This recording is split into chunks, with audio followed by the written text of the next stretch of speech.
Station Ghanpur MLA Kadiyam Srihari సంచలన వ్యాఖ్యలు చేశారు.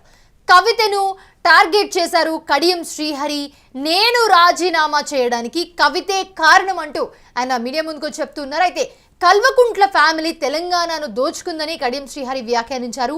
కల్వకుంట్ల కుటుంబం అనేక అక్రమాలు చేసిందంటూ కూడా చెప్పుకొచ్చారు. ఆయన ఆస్తి పంపకం విషయంలో గొడవలు వచ్చాయి, దానివల్లే వీళ్ళు ఇలా చేయడానికి ప్రధాన కారణం ఆస్తి పంపకాల్లో గొడవలు రావటం వల్లనే అని చెప్పి కడియం శ్రీహరి చెప్పుకొచ్చారు.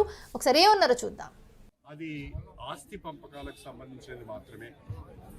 గత 10 సంవత్సరాలు అధికారంలో ఉన్న కల్వకుంట్ల కుటుంబం తెలంగాణ వనరులన్నింటినీ కూడా విపరీతంగా దోచుకున్నారు. ధరణిని అడ్డం పెట్టుకొని 1000 ఎకరాల భూమిని కబ్జా చేశారు. కాళేశ్వరాన్ని అడ్డం పెట్టుకొని 1000 కోట్ల రూపాయలు సంపాదించుకున్నారు. ఇప్పుడు ఆ 1000 కోట్ల రూపాయలను పంచుకునే క్రమంలో 1000 ఎకరాల భూములను పంచుకునే క్రమంలో వాళ్ళ కుటుంబంలో గొడవ జరుగుతున్నది.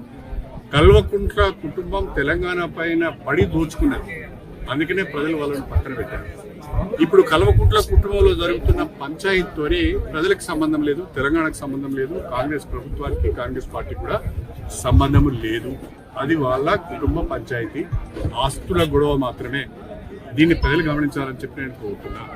ఆనాడు కవిత లిక్కర్ కేసులో ఇన్వాల్వ్ అయింది. ఆనాడు పార్టీకి రాజీనామా చేయడానికి కూడా ప్రధానమైన కారణం ఒక ముఖ్యమంత్రి గారి బిడ్డ లిక్కర్ కేసులో ఇన్వాల్వ్ కావడం, ఆమె విచారణ ఎదుర్కోవడం, అనేక రోజులు జైల్లో ఉండడం కూడా కొంత నాకు బాధ అనిపించింది. ఇది సరైన పద్ధతి కాదనిపించింది. అందుకనే బయటికి రావడం జరిగింది. ఏది ఏమైనా ఇవాళ జరుగుతున్న గొడవ అంతా ప్రజలు పట్టించుకోవాల్సిన అవసరం లేదు, పత్రికలు కూడా అంతగా పట్టించుకోవాల్సిన అవసరం లేదు. ఇది అవినీతి ద్వారా సంపాదించిన డబ్బును పంచుకోవడం కొరకు జరుగుతున్న పంచాయతీ తప్ప ఇది ప్రజలకు ఉపయోగపడే పంచాయతీ కాదు. కడియం శ్రీహరి సంచలన వ్యాఖ్యలు చేశారు. ఇప్పుడు బీఆర్ఎస్ పార్టీలో అండ్ అలాగే కవిత ఏదైతే చేస్తుందో, ఏదైతే జరుగుతుందో ప్రజలెవరు కూడా పట్టించుకోవాల్సిన అవసరం లేదు. వాళ్ళ కుటుంబంలో ఆస్తుల పంపకం వల్లనే ఈ గొడవలన్నీ కూడా జరుగుతున్నాయి. వాళ్ళు విడిపోవడానికి, ఇలా ఒకరిపై ఒకరు ఆరోపణలు చేసుకోవడానికి, ఒకరిపై ఒకరు నిందలు వేసుకోవడానికి, ఒకరి గురించి ఒకరు మాట్లాడుకోవడానికి ఏదైతే డ్రామా అంతా జరుగుతుందో అది కేవలం ఆస్తుల పంపకాల విషయంలో వచ్చిన గొడవ వల్లే జరుగుతోంది. సో కాబట్టి ప్రజలెవరు దాన్ని పట్టించుకోవాల్సిన అవసరం లేదు. నేను రాజీనామా చేయడానికి కారణమైతే కవితే అని చెప్పుకుంటూ వచ్చారు కడియం శ్రీహరి. కల్వకుంట్ల ఫ్యామిలీ తెలంగాణను దోచుకుంది, కల్వకుంట్ల కుటుంబం అనేక అక్రమాలు చేసింది, ఆస్తి పంపకం విషయంలో గొడవలు రావటం వల్లే ఇదంతా జరుగుతుందని చెప్పి ఆయన చాలా కూల్గా మాట్లాడారు.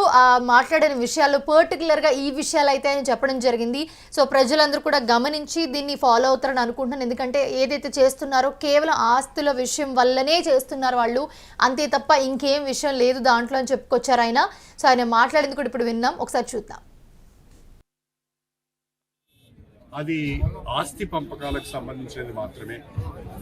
గత 10 సంవత్సరాలు అధికారంలో ఉన్న కల్వకుంట్ల కుటుంబం తెలంగాణ వనరులన్నింటినీ కూడా విపరీతంగా దోచుకున్నారు. ధరణిని అడ్డం పెట్టుకొని 1000 ఎకరాల భూమిని కబ్జా చేశారు. కాళేశ్వరాన్ని అడ్డం పెట్టుకొని 1000 కోట్ల రూపాయలు సంపాదించుకున్నారు. ఇప్పుడు ఆ 1000 కోట్ల రూపాయలను పంచుకునే క్రమంలో 1000 ఎకరాల భూములను పంచుకునే క్రమంలో వాళ్ళ కుటుంబంలో గొడవ జరుగుతున్నది. కల్వకుంట్ల కుటుంబం తెలంగాణ పైన పడి దోచుకున్నది. అందుకనే ప్రజలు వాళ్ళని పక్కన పెట్టారు.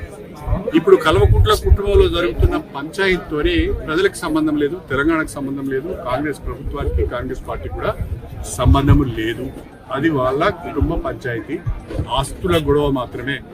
దీన్ని ప్రజలు గమనించాలని చెప్పి నేను కోరుతున్నా. ఆనాడు కవిత లిక్కర్ కేసులో ఇన్వాల్వ్ అయింది. ఆనాడు పార్టీకి రాజీనామా చేయడానికి కూడా ప్రధానమైన కారణం ఒక ముఖ్యమంత్రి గారి బిడ్డ లిక్కర్ కేసులో ఇన్వాల్వ్ కావడం, ఆమె విచారణ ఎదుర్కోవడం, అనేక రోజులు జైల్లో ఉండడం కూడా కొంత నాకు బాధ అనిపించింది. ఇది సరైన పద్ధతి కాదనిపించింది. అందుకనే బయటికి రావడం జరిగింది. ఏది ఏమైనా ఇవాళ జరుగుతున్న గొడవ అంతా ప్రజలు పట్టించుకోవాల్సిన అవసరం లేదు, పత్రికలు కూడా అంతగా పట్టించుకోవాల్సిన అవసరం లేదు. ఇది అవినీతి ద్వారా సంపాదించిన డబ్బును పంచుకోవడం కొరకు జరుగుతున్న పంచాయతీ తప్ప ఇది ప్రజలకు ఉపయోగపడే పంచాయతీ